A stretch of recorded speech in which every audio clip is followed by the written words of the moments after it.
Paano kung ayaw o hindi tumupad ng pinagkasunduan ang inirereklamo? Sinasabi sa batas, ang settlement sa barangay ay final and executory. Siya po ay after 10 days po, kung walang repudiation, ang napagkasunduan ay maituturing na final judgment of court na.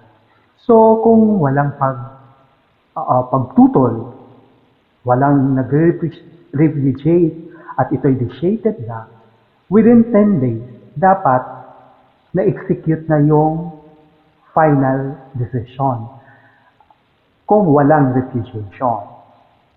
So, ang nirereklamo, pwede kagad dumiretso mag-file sa court kung hindi niya tinupad yung pinagkasunduan nyo sa barangay sa loob ng 6 na buwan.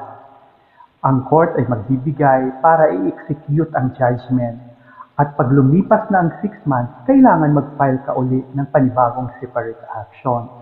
So kung halimbawa, ito ay lumampas na ng 6 months, magpa-file ka uli ng action.